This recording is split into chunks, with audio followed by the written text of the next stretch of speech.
Hello everyone, Namaskar. I hope you all are doing wonderful.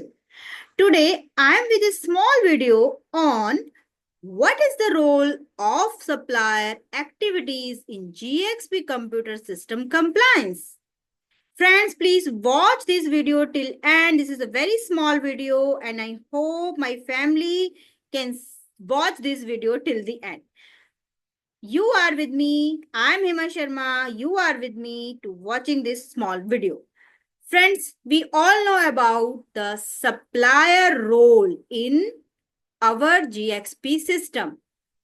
Yes, in today's scenario, we know very well the review system should be strong and assure that the GXP system working properly in a regulatory requirement.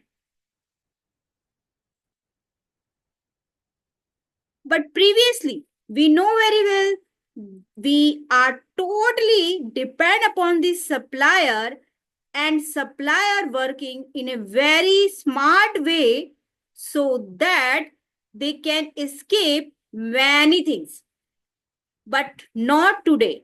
After introducing of the FDA guidelines and the GAM5 guideline, the scenario changed now.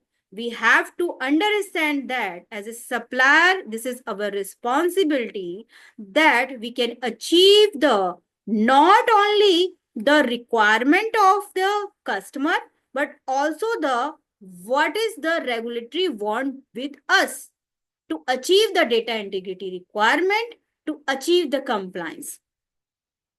Yes, friends, the regulatory company is ultimately responsible for the GXP system compliance, but the role of supplier cannot be denied. Hence, this is the responsibility of regulatory company to search to assure that the supplier have enough documentation, strategy, and view related to the regulatory requirement. The evaluation of the supplier play a major part for achieve a well-compliant system in organization. Company can take the benefit of the knowledge and documentation of the supplier. Hence, the supplier have to be understand, have to be increase the skill and learning system of their team to achieve the regulatory requirement. Supplier and standard should be comparable with the regulatory requirement to build the base of the GXP system and trust of the regulatory company. So this is the basic 3 points that I have add in the introduction that what is the role of the supplier in current scenario of the CSV. But what is the challenges? As we discussed previously that the supplier is important one. I have one line for this, the CSP requirement depended deep understanding, critical thinking, and strategic planning to achieve a fully compliant system, while individual department focus on their specific domain. Challenges often emerge during execution, impacting overall compliance and efficiency. Right? An individual department who is ultimately responsible to establish the application as per the companies so-called companies, so they want that the all the responsibility of that department only. But you know very well every application and every system can be run in the compliance in a compliance way with the help of the cross-functional departments, cross-functional person, supplier, and XYZ also. So this is the collaboration of the different department and the all, and each and every step directly or indirectly impact the different department also. So as a supplier, as a regulatory company, we have these challenges that we cannot think of in a very critical way to understand the challenges can become, can I face, can we face. So this is the very important thing why CSA, especially GAM5, say about the activities of supplier in their document. And this video is totally and maximum, not totally, maximum influence from that part also of GAM 5. Then therefore, the cross-functional collaboration is crucial when introducing a new system, right? Ensuring alignment with the regulatory expectation and operational goals. The best approach is to develop a process flow map. Yes, the process flow map that integrate seamlessly with exiting process. Identify potential risks and mitigation strategy in advance, right? So when we are sit together with the supplier, with our cross-function team, each and small step we have to study in a critical way and make a map so that we can define the strategy and the challenges that we can face in the future. And that should be clear to supplier also, that so that the supplier can be built a system or the application very clearly, and the basic requirement for that application can be clear to everyone. Effective documentation, continuous monitoring, and periodic review further enhance compliance and system reliability, fostering a proactive rather than the reactive approach to regulatory adherence. Right? So this is the challenges that can be mitigated only by the knowledge, documentation, and a critical thinking with collaboration with the supplier. So friends, let's understand the supplier good practice. So what is supplier good practice? What is SGP? So understand that each and every critical thinking that we discussed previously is very important base for with the relationship with the supplier and regulatory companies. First of all, establish requirement. For this established requirement, we should be sit together, understand very much about the each and every step, and make a process map and strategical view of that application. So this we can use our knowledge and our thinking or our view of how the application can run in the future in operational environment. So that we can establish the requirement. From the requirement, we can ask to supplier to prepare the prototype. In the prototype, this is not fully developed application. This is the prototype in which we can discuss with the supplier for the current requirement that we want. Right? Now, second part is the quality planning.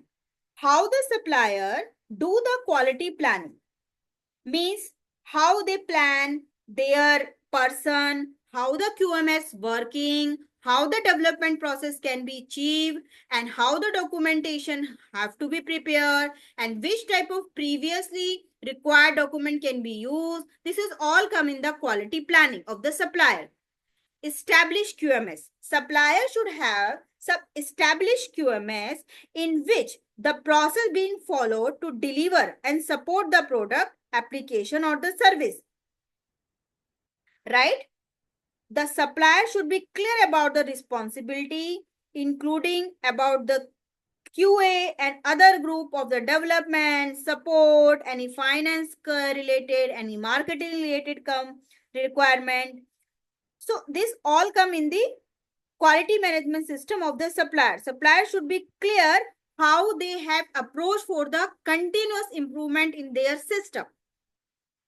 Right? How they manage the software, how they control that, how they release that, what is the development control they have, how they handle the change control, how they handle the configuration management, how the traceability can be achieved by doing step-by-step work with the critical thinking approach, how they train their staff, how each and every person of their team can be know about the regulatory requirement, technical requirement, and other new software requirement, how the documentation and record can be achieved, how any incident can be handled, how the backup how the restoration of the system can be worked.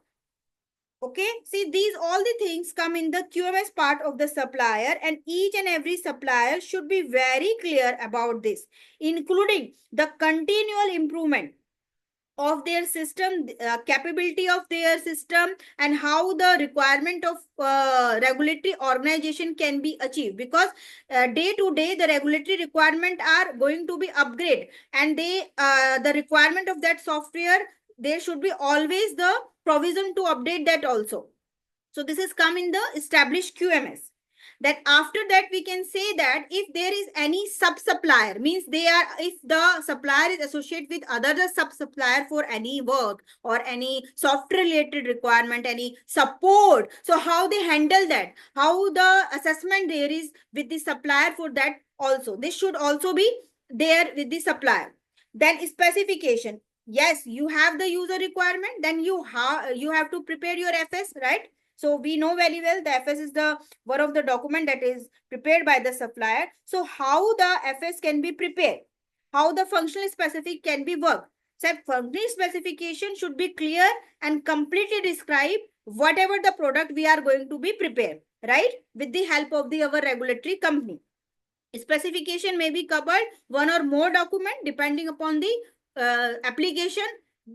Is there complex or risk-based product or application, right? So that is the part coming specification. So we know very well design review.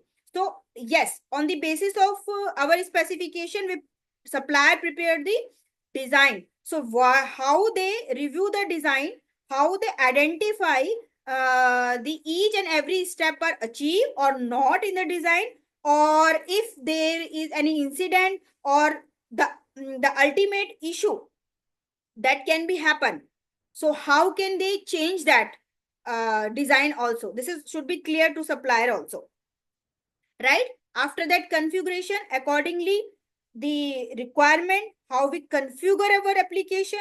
So supplier involved in configuration of application, it should be performed according to regulatory requirement, according to user requirement, and how they control that configuration. If there is any change required, how they handle that change. If there any incident happen, how they handle that incident. So this is come in the configuration part. After that, testing, no doubt testing is one of the important part or step, or you can say this is the crossover bench to achieve the next step of our application. The supplier should have the process of the testing, and the testing is depend upon the complexity of the application. Means is this is a small application, how they test that. If the complex application, which type of testing should be there. For example, is related to complex system, so how the module testing can be work, how the integration testing can work, how the system testing can be work, it should be clear to supply very much. And how they handle if the any failure come forward during the testing, so this should be clear to supply, and there should be clear strategy of handle that.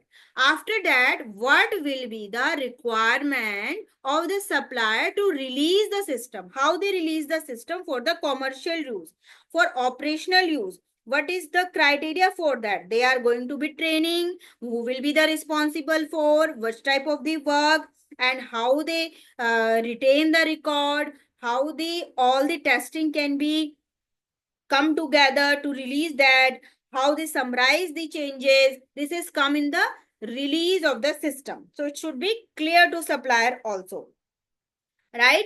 After that, documentation and training. Yes, supplier need to be clear what type of documentation should be there, what is the operational requirement of the user. Supplier should be ready every time to give the training to user, so that user can be easily handle the system. Then operational support, as a supplier should be clear that when we work in an operational department or environment, there will be challenges, right? So the how they handle the incident when the operation going on in the application. So what is the operational change control, how the configuration management they do, how the patch they are handled, how the incident they handle, how they handle the documentation after doing work, what will be the backup process, if there is any problem in the backup, how they handle that. So these all come in this part of the operational support, right? So it should be clear to supplier how they handle these all the things during the operation, right? After that, if there is requirement of the retirement or the replacement, how the supplier handle that. It should be clear to supplier which type of the documentation, which type of the migration requirement, which type of the data integrity requirement should be here when we replace the system or retire the system. So this is all come together in the supplier activity in the GXP system. So I hope this is clear to you, and thank you to watching my video till the end, and please subscribe my channel so that I can motivate to more and more videos in a small way, and you can watch my video in a frequent way. Thank you so much to watching my video. Meet you again with another video. Thank you so much.